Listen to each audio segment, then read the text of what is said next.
Car Sales Talk 101, where it's all about life in the car business. Telling you like it is. Here's the man with the plan, Terry Cameron. Let's get started. Welcome back to Car Sales Talk 101. I'm Terry Cameron. Thanks for hanging out with me again this week. Let me ask you this question. When was the last time you had a customer say they wanted more for their trade?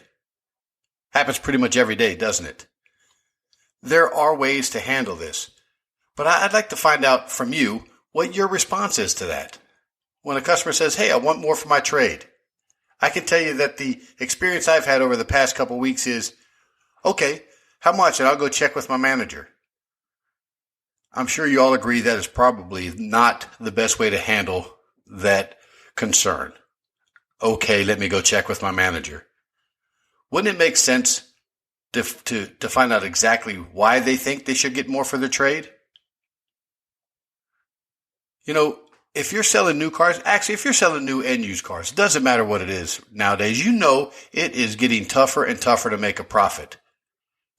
I sell Kias for a living, and I can tell you that the average markup on a Kia, on a brand new Kia, is about $650. And I'm talking about the $18,000 Kia all the way up to the $50,000 Kia. That's the average. There's not a whole lot of room to work with. And that's from invoice to MSRP. So you got to do other things. You have to make some money some other ways. And I don't think this is dishonest at all. I think we need to learn how to hold on trade. In other words, if we think the car's worth $10,000, we got to try to talk the customer into accepting $9,000. And the way we do that is justifying how we came up with the number. But we want them to do the same thing. We want them to justify how they came up with the number they want.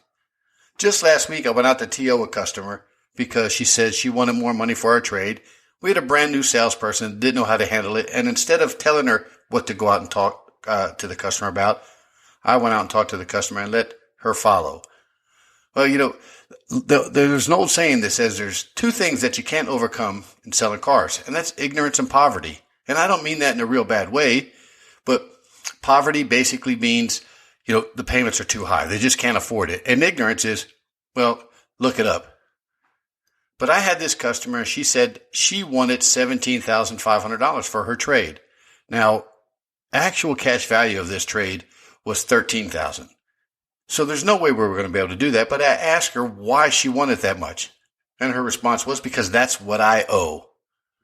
So I asked her, ma'am, if you only owed $5,000 on your trade, would you take $5,000 for your car?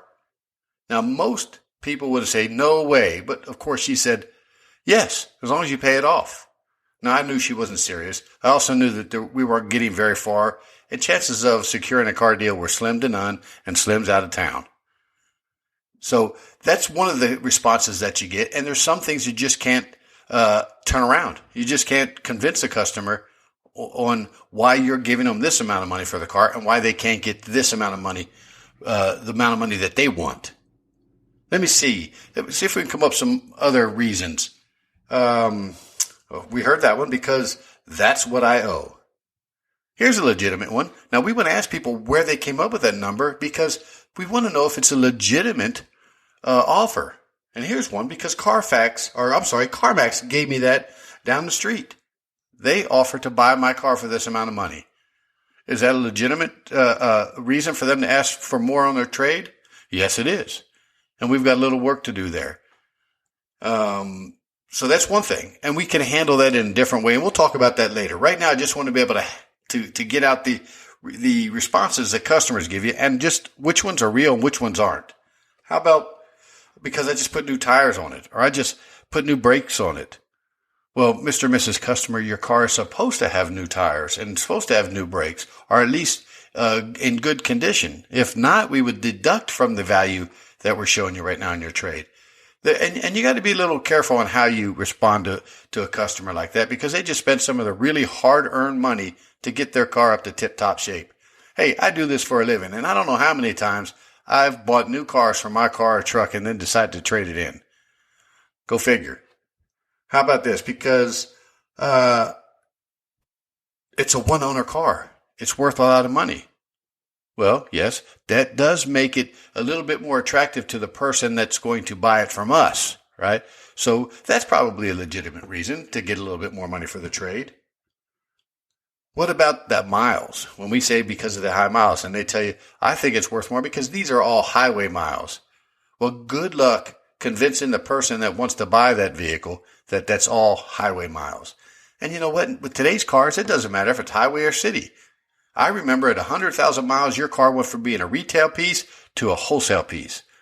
Now we retail 150, 160, 180,000 mile cars. They're just put together a lot better than they used to be, and they last a lot longer. And we have banks that are willing to finance cars with that large amount of miles on them.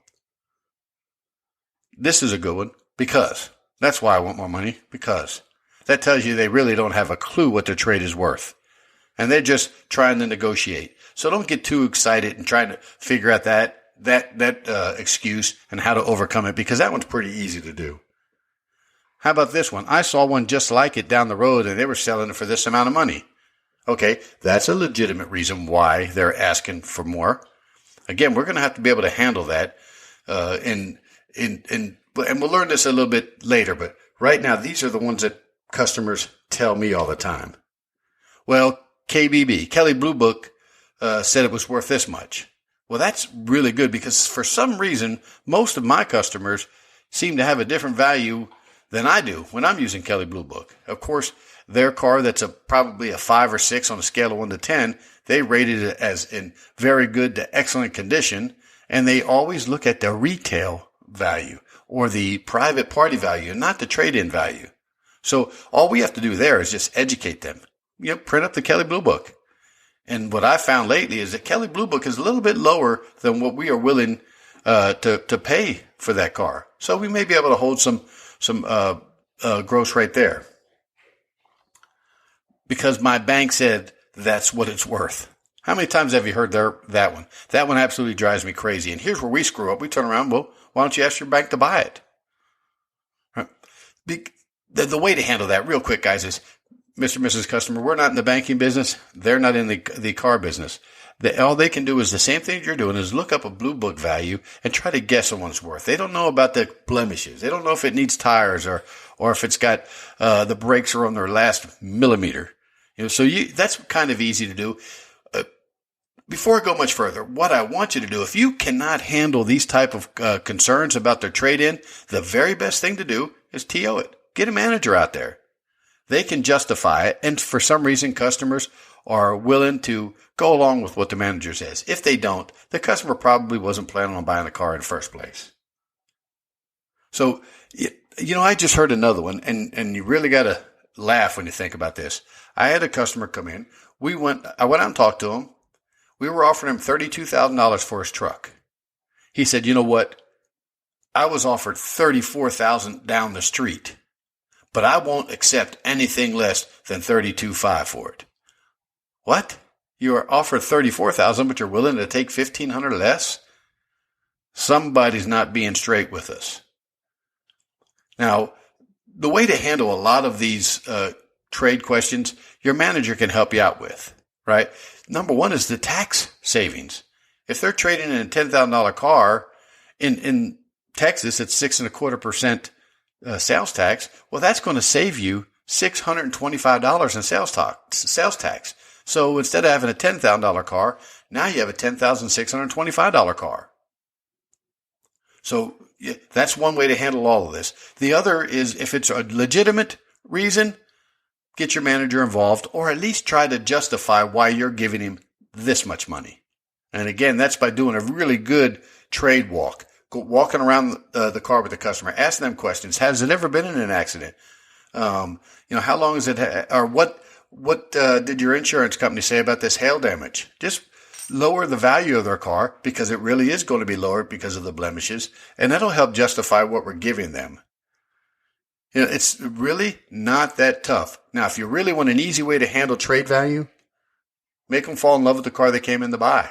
Do a really good presentation, a really good demonstration. They really want that car, and they'll accept a little less for their trade if they're willing to pay for the car that they really want. And if you have it, they also will pay less for that trade, or accept less for the trade, if they like you. and if you've done a really good job. They want to do business with you. So when people come in and they're loaded up with all this information and they want more for their trade, don't put your tail between your legs. There's usually either a really good reason they want it and a valid reason, or there's absolutely no reason whatsoever and they're just guessing. So I want you to think about this. Don't let it throw you off. It's hard enough right now to sell a car and make a gross profit. We don't need to give up more money on trades. And if we are going to negotiate with the trades, we want to negotiate with 50s and 100s instead of $500s and $1,000 increments. And if you start the negotiation that way, the customer will tend to stick to that too. So in other words, Mr. and Mrs. Customer, I know you want $8,000 for this car. My appraiser thinks it's worth $6,000. So let's go ahead and ask them for something maybe that they might accept. Maybe $6,200, $6,300 and see what they say. Give it a try. You know what? If you don't ask for it, you're not going to get it. Quit accepting or going back to the desk with, okay, hey, they want more money for their trade. They want $1,000 more, $2,000 more. Quit doing that. You're just giving up gross profit. And all you're doing is trying to rush through the process, get that button on the board, and get them busting bugs down the road.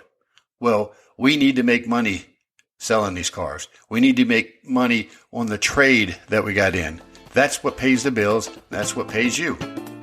So, without further ado, remember, the sky's the limit, and I'll see you next week. Thank you for listening to this week's episode. Please rate it and write a review on Apple Podcast. We appreciate your valuable feedback. You can email Terry at 10minutesalestalk@hot.rr.com. And don't forget to share the show with